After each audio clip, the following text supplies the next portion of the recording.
যে অমানুষটি জাতি, ধর্ম, বর্ণ, এপার এবং ওপার বাংলা নির্বিশেষে সকল বাংলার মানুষের কথা বলে, যে অমানুষটি শত শত বাঙালির চাপা ক্ষোভ এবং কষ্টগুলো তুলে ধরে, সেই অমানুষের দেশ বাংলাদেশ থেকে আমি ফাহাদ বলছি। বাংলাদেশের নাগরিক হিসেবে আমি মনে করি এদেশের জনগণের চিন্তাধারা, সাম্প্রদায়িকতা, শিক্ষানীতি, রাজনীতি সবকিছুতে রয়েছে চরম অসঙ্গতি। এই অসঙ্গতি থেকে বেরিয়ে আসতে চাইলে এদেশের তরুণ সমাজ এবং নাগরিকদের কিছু সত্য সম্পর্কে জানতে হবে, যা কোনো ইতিহাসের পাতায় লিপিবদ্ধ নয় এবং যা বলতে সকলেই ভয় পায়। পরম শ্রদ্ধা জ্ঞাপন করছি বনি আমিনের প্রতি, যিনি এই সত্যগুলো আমাদের সকলের সামনে তুলে ধরেছেন এবং ভবিষ্যতে আমাদের চিন্তাধারা এবং মানসিকতা পরিবর্তনের জন্য বাংলাদেশ সম্পর্কে আবারও বলার জন্য সকলের পক্ষ থেকে বিশেষভাবে অনুরোধ জানাচ্ছি। ধন্যবাদ।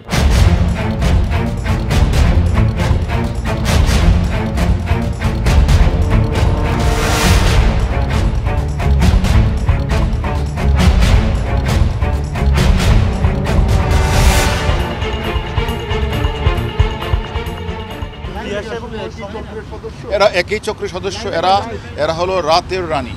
এরা দিনের বেলা ঘুমায়, রাতের বেলা হলে বিভিন্ন জায়গায়, বিভিন্ন ক্লাবে, বিভিন্ন জায়গায় তারা। বর্তমান সরকার ধর্মনিরপেক্ষ, অসাম্প্রদায়িক। এই সরকারের পাশে কিন্তু শিল্পীরা আগেও ছিল, বর্তমানেও আছে, ভবিষ্যতেও থাকবে। একটা ষড়যন্ত্র এখন ওই আমাকে যে হুমকি দেওয়া হয়েছে যে ভাসাবি জামানের বোন, যে হ্যাঁ ওদের রিলেশন আছে, সেই ব্যাপারে আমাকে অনেকবার থ্রেট দিয়েছে, বলছে যে আমি পুলিশ পাঠাবো বাসায়। আপনাকে কেন থ্রেট দিল আর কি? এখন আমি ক্যামেরার সামনে কি বলবো? বললে কিছু গোপন কথা চলে আসবে, বললে কিছু গোপন কথা চলে আসবে, বললে কিছু গোপন কথা চলে আসবে। কিছু না করলে তো এমনি থ্রেট দিবে না। ওর রিলেশন ছিল, এইজন্য সেই কার সাথে কার রিলেশন? শেখ হাসিনার উন্নয়নের কথা আমরা শিল্পীরা এইভাবেই বলি। আমি দেশ বিদেশে ঘুরে ঘুরে, আমি দেশ বিদেশে ঘুরে ঘুরে জয় বাংলার গান গাই। আমার নেত্রী শেখ হাসিনা তুলনা যার নাই, আমার নেত্রী শেখ হাসিনা তুলনা যার নাই। আপনার আমার নেত্রী যিনি, জাতির পিতার কন্যা তিনি, আমরা সবাই তারে চিনি, যার তুলনা না। আমার নেত্রী শেখ হাসিনা তুলনা যার নাই। এই বিশ্ব যারে করে গণ্য, তার কারণেই আমরা ধন্য। আমাদের কোনো গুণ নাই মাননীয় স্পিকার, সকল গুণের অধিকারী আমার মাননীয় প্রধানমন্ত্রী জননেত্রী শেখ হাসিনা। এই বিশ্ব যারে করে গণ্য, তার কারণেই আমরা ধন্য। এমন একজন নেত্রীর জন্য, এমন একজন নেত্রীর জন্য আমি দোয়া চাই, সবার হাতে তালি চাই। আমার নেত্রী শেখ হাসিনা তুলনা যার নাই। ধন্যবাদ মাননীয় স্পিকার, আপনি আমাকে সময় দিয়েছেন। জয় বাংলা, জয় বঙ্গবন্ধু, জয় হোক শেখ হাসিনার। গুড মর্নিং প্রিয় বন্ধুরা, গুড মর্নিং। আজ 2রা অগস্ট 2021, আজ সোমবার। এতক্ষণ আপনারা যেই ভিডিও ক্লিপটা দেখলেন, এটা কিন্তু চৌধু জনতার দেশ বাংলাদেশেরই চৌধু সংবাদ আপনারা দেখলেন। প্রিয় বন্ধুরা, সংবাদটা দেখে আমার অনেক কিছুই মনে পড়ে যাচ্ছে, অনেক কিছুই বলতে ইচ্ছে করছে। আর সেই কথাগুলো আমি মনের কথার আকারে আজ আপনাদের সামনে কিছু সব কিছু তো আর বলা যায় না, সব কিছু বলা সম্ভব নয়। কিছু টেকনিক্যাল রিজন আছে, কিছু পেশাভিত্তিক কিছু দায়বদ্ধতাও আছে। যদিও আপনার দেশের সাথে আমার নারী পোতা সম্পর্ক ছাড়া আর কোনো সম্পর্ক নেই প্রিয় বন্ধুরা, তবুও যে দেশে জন্মেছি সেই দেশ সম্পর্কে আমার অবশ্যই একটা অনুভূতি আছে, একটা আবেগ অবশ্যই আছে প্রিয় বন্ধুরা। আমি এই সংবাদ বিষয়ে পর্যালোচনা করার জন্য বসিনি। অন্যান্য ইউটিউবার যারা দেশের দৈনিক সংবাদগুলো পড়ে আপনাকে পর্যালোচনা করে দিচ্ছেন অথবা আপনাকে আবার পড়ে পড়ে শোনাচ্ছেন, সেই রকম অভ্যেসটা আমার নেই এবং আমি চাই না। অর্থাৎ একটা শিশু, 2 ক্লাস পড়ার শিশু যেমন আনপড়া পিতাকে ডাকযোগে আসা কোনো চিঠি পড়ে শোনানো, সেই রকম কাজ আমি করব না। আমি পর্যালোচনা করার জন্য বসিনি প্রিয় বন্ধুরা, আমি বসেছি মনের কথা বলার জন্য। বনি আমিন তার মনের কথা বলবে। আর আজ এই মনের কথা বলার আগে আমি আপনাদেরকে একটা ছোট্ট একটা গল্প বলতে চাচ্ছি, যে আমার কৈশোরকালে এই গল্পটা আমার মগজে সঞ্চিত হয়ে আছে কৈশোরকাল থেকেই। তবে মনের কথা বলতে চোখে চশমা পড়তে হয় না। প্রবাদ আছে, আপনি কখনো যদি ডিসাইসিভ কোনো সিদ্ধান্ত নেন অথবা কোনো কথা বলেন আপনার দর্শকদের উদ্দেশ্যে, চোখে কালো চশমা পরে নাকি কথা বলাটা অনেকটা হচ্ছে সত্যকে লুকানো অথবা প্রতারণা। সেজন্যে আমি যখন সিরিয়াস কোনো কথাবার্তা বলি, যদি প্রখর সূর্যের আলো যদি আমার দৃষ্টি শক্তিকে যদি বিব্রত না করে, বিব্রতই বলবো আমি, বিব্রত না করে, আমি সাধারণত চোখে কালো চশমা পরি না। সুতরাং আপনাদেরকে আজ আমি নিয়ে যাচ্ছি আবার সেই কৈশোরকালের গল্পটুকু শোনানোর জন্য। চলুন মনের কথাই শুনি এখন। আমার বাবা একজন সরকারি চাকুরিজীবী ছিলেন। সেই কারণেই আমরা সরকারি যেই কর্মচারীরা যেখানে থাকতো, যেখানে আবাসিক এলাকা, সেখানেই বড় হয়েছি। সেখানেই আমার শৈশব, কৈশোর এবং যৌবন অবধি কেটেছে। আজকের এই সংবাদটি দেখার পরেই আমার সেই কিশোরকালে একটি কথা মনে পড়ে গেছে। আমাদের বাসার ঠিক ডোর টু ডোর নেক্সট ডোর, অর্থাৎ দরজার মুখোমুখি নেক্সট ডোর আরেকজন সরকারি কর্মকর্তার বাড়ি ছিল, বাসা ছিল। মেশো কাস্টমসে চাকরি করেন আর মাসি হোম মেকার, আর যেটার খাঁটি বাংলা হচ্ছে হাউস ওয়াইফ। বাংলায় বলে হাউস ওয়াইফ, ইংরেজিতে বলে হোম মেকার। প্রিয় বন্ধুরা, বুঝতে পারছেন নিশ্চয়ই। এবং তাদের একটা ছেলে ছিল, সে আমার বন্ধু। আমি তখন ক্লাস 3 বা 4 পড়ি সেরকম। একটা বিষয় দেখলাম, হামেশা ওদের বাড়িতে কিন্তু চাকর মেয়ে বদল হয়, অর্থাৎ ঝি বদল হয়, সব সময় ঝি বদল হয়।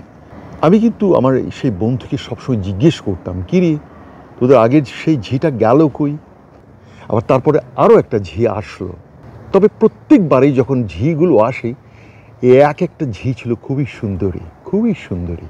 সে যাই হোক, আমি কিন্তু আমার সেই বন্ধুর কাছ থেকে কিন্তু কোনো রকম উত্তর পাইনি, কারণ সেই তার শৈশবের সেই মনে সেই প্রশ্নের উত্তর দেওয়ার মতো তার কোনো রকম শক্তি ছিল না। কিন্তু আমার মনে কিন্তু একটা জিজ্ঞাসা ছিল সবসময়, তাদের বাড়িতে যে ঝি বদল হতো, এটা কিন্তু আমি সবসময় আমার মনে একটা প্রশ্ন থেকে যেত।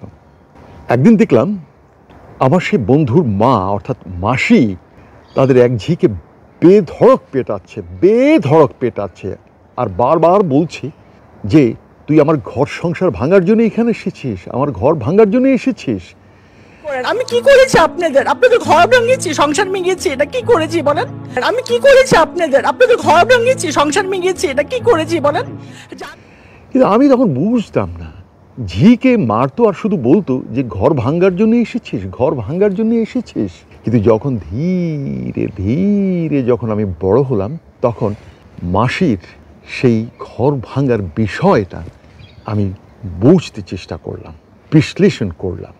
কিন্তু আমার একটা প্রশ্ন, যখন আমি অ্যাডোলেসেন্ট, আমার বয়ঃসন্ধিকাল, এমন একটা সময় যখন আমার কাছে সেই জিজ্ঞাস্য প্রশ্নের উত্তর নিজ থেকে যখন পেয়ে গেছি, তখন আমার মনে সেকেন্ড একটা কোয়েশ্চেন আসলো, আচ্ছা মাসি শুধু ঝি বদলাতো, শুধু ঝিকে কেন মারতো? তিনি মেশোকেই তো মারতে পারত, তাকে মারলেই তো সমাধান হয়ে যেত, অথবা মেশোকে ছেড়ে চলে গেলেই তো পারত।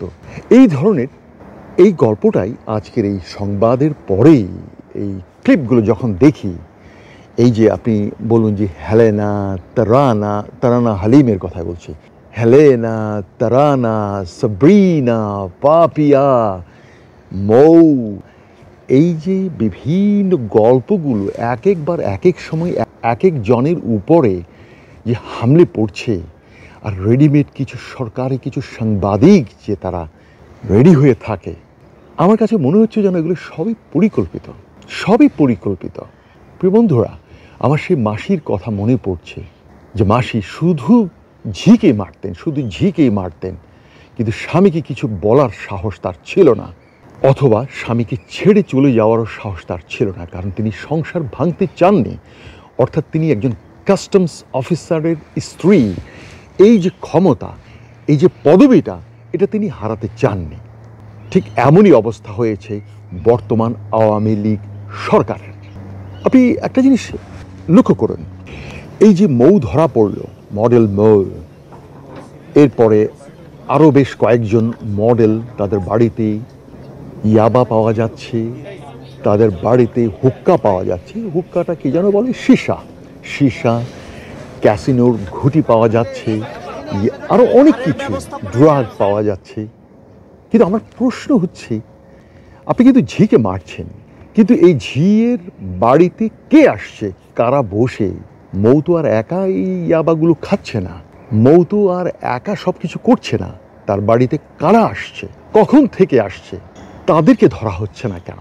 প্রিয় বন্ধুরা, আপনারা নিশ্চয়ই বুঝতে পারছেন, গত 12 বছরে বাংলাদেশে ধীরে ধীরে এই যে পাপ বাড়তে বাড়তে বাড়তে, পাপ এখন গর্ভবতী, 10 মাস হয়ে গেছে আর 10 দিন বাকি আছে। এই পাপ প্রসব হবে একটা নয়া বিপ্লবের মাধ্যমে। প্রিয় বন্ধুরা, আপনারা কিন্তু এই যে চৌধু জনতা, আপনারা কিন্তু খুবই আনন্দিত হন যখন কোনো মৌ ড্রাগ নিয়ে ধরা পড়ে, কোনো হেলেনার বাড়িতে জোয়ার ঘুঁটি পাওয়া যায়, হেলেনার বাড়িতে চামড়া পাওয়া যায়, কিন্তু তার চামড়ার উপরে যে এতদিন কারা দাবড়ে বেরিয়েছে তাদেরকে কেউ ধরছে না। এই রাজনীতিতে এই বেশ্যাবৃত্তি কিভাবে হচ্ছে? এরা কারা? এই শমী কায়সার, তারানা হালিম, মুমতাজ, হেলেনা, কিভাবে এরা ক্ষমতার কাছাকাছি আসছে? এদের পেছনে কারা? কারা এদেরকে যোগান দিয়ে শেখ হাসিনার কাছে নিয়ে পৌঁছায়? আপনি যখন দেখছেন যে শেখ হাসিনার এখন অ্যাডভাইজার হচ্ছে শমী কায়সার, কিন্তু শমী কায়সার কিসের বিনিময়ে শেখ হাসিনার একেবারে এত কাছে গিয়ে পৌঁছালেন? কে সেই লোক, কারা? কেউ আপনারা দেখেন না, তাদেরকে ধরা হোক। এই যে মৌয়ের বাড়িতে গতকাল যে হামলাটা হলো, এই মৌয়ের বাড়িতে কারা, কোন সরকারি আমলা, কোন মন্ত্রী, কোন পার্লামেন্ট মেম্বার, কারা আড্ডা দিত, তাদেরকে ধরা হোক। দেখি বাংলাদেশ আওয়ামী লীগ সরকার একবার পার্লামেন্ট মেম্বারদের যেই বাড়ি আছে না, নেম ভবন, সেই নেম ভবনে একবার হামলা করুক, সেই নেম ভবনে একবার অভিযান চালাক, দেখাক শেখ হাসিনা সরকার কতটুকু পুত পবিত্র, কতটুকু সংশোধন তিনি করতে যাচ্ছেন। না, তিনি স্বামীকে পেটাবেন না, না তিনি ওই বাঁশির মতোই মেশুকে মারবেন না, তিনি ঝিকেই মারবেন, ঝিকেই মেরেই দেখিয়ে দেবেন তার ঘর ঠিক আছে, তার ঘর বেঁচে গেছে। আমি আবার বলছি, বাংলাদেশের আইন প্রণেতা যে সাংসদ, এই সাংসদরা যেখানে থাকেন সেই ন্যাম ভবনে যদি অভিযান চালানো হয়, শুদ্ধি অভিযান চালানো হয়, কত ইয়াবা আরও কত কিছু যে পাওয়া যাবে সেটার সিজার লিস্ট অর্থাৎ জব্দ তালিকা আমি আপনাদের বলতে চাই না। আপনাদের আবার বলছি, বাংলাদেশ প্রশাসনে যেই সকল আমলা এবং সাংসদ যারা আছেন তাদের 90 থেকে 95% চরিত্রহীন, এবং এদের মধ্যে বেশিরভাগ লিঙ্গবাজ। লিঙ্গবাজ শব্দটা কিন্তু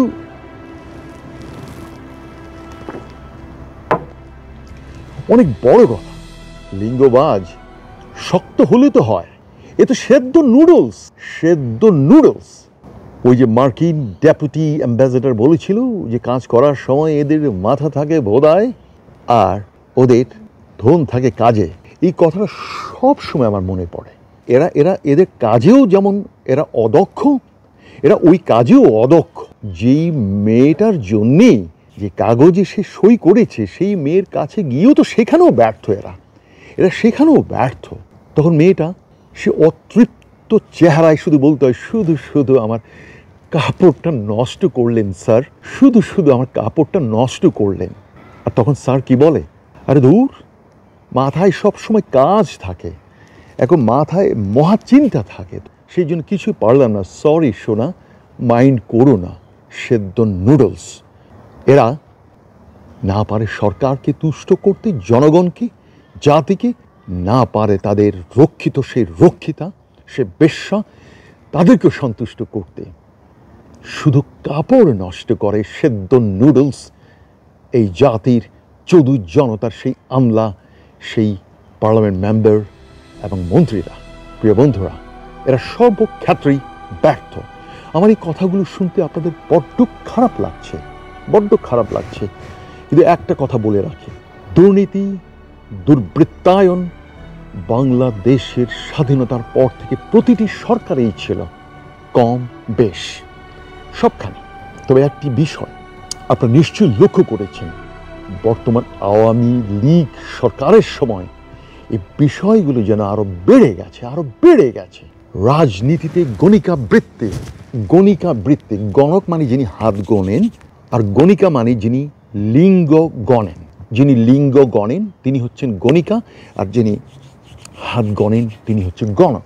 সুতরাং গণকের স্ত্রীলিঙ্গ কিন্তু গণিকা নয়। প্রিয় বন্ধুরা, এই গণিকা বৃত্তিটা গত 12 বছরে মনে হয় বেশি বেড়ে গেছে রাজনৈতিক অঙ্গনে।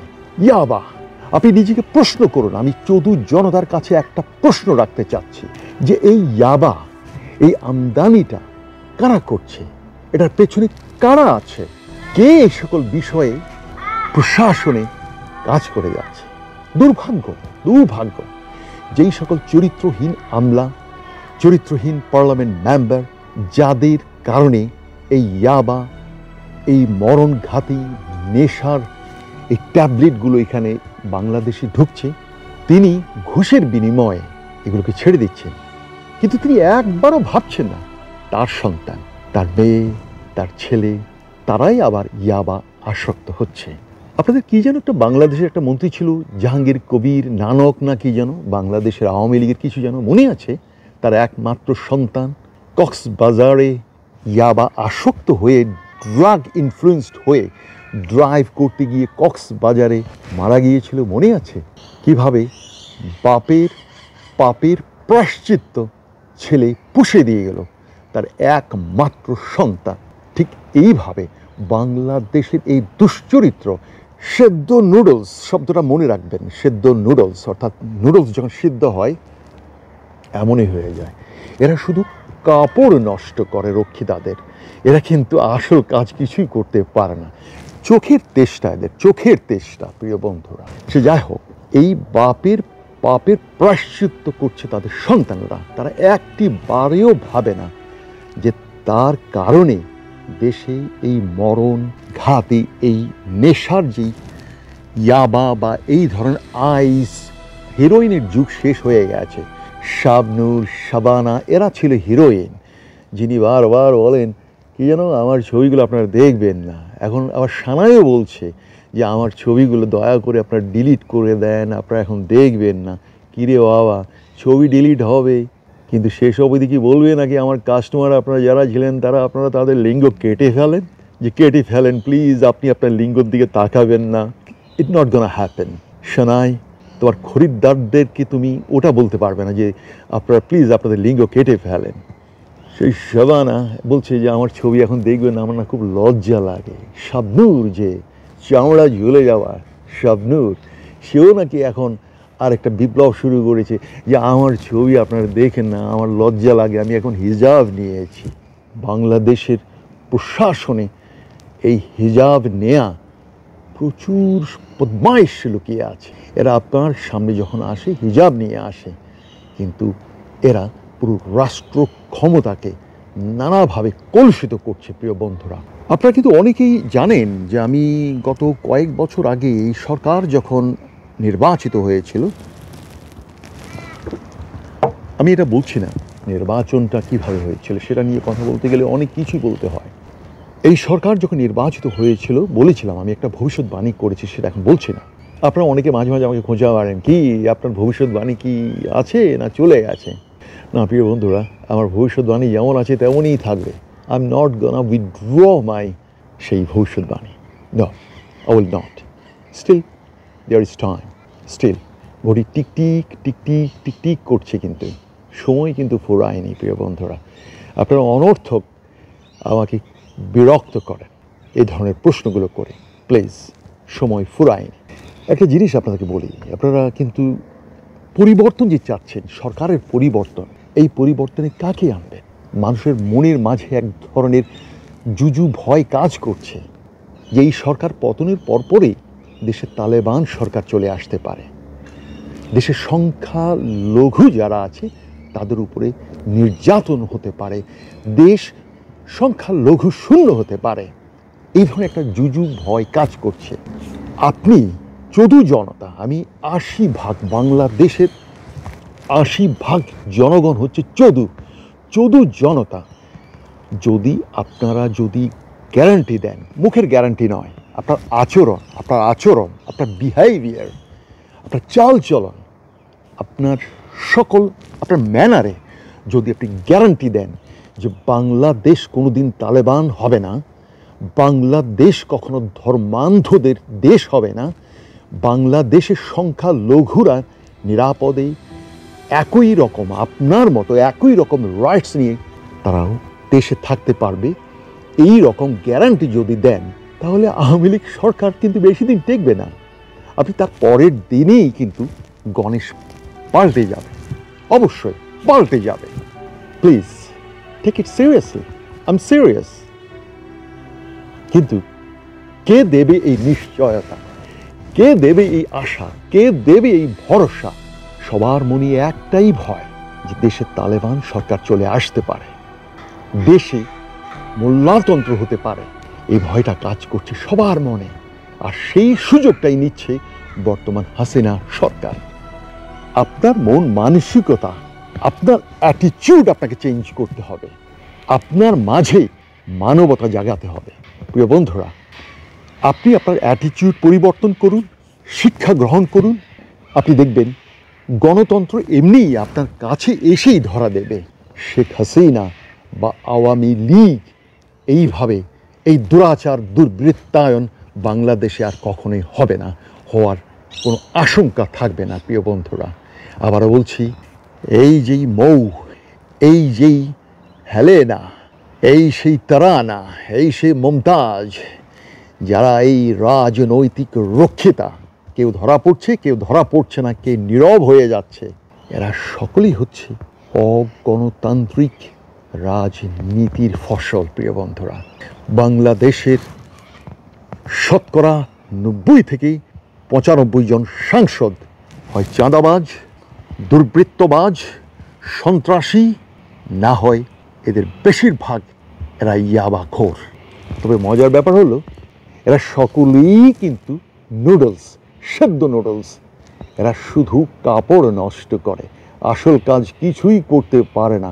এরা কাপড় নষ্ট করা এই আমলা, এই সাংসদ, এরাই চালাচ্ছে আপনার বাংলাদেশ, আপনার সেই চদু জনতার বাংলাদেশকে। প্রিয় বন্ধুরা, this is Bonnie Amin from Sydney, Australia. Thank you very much. Bye bye.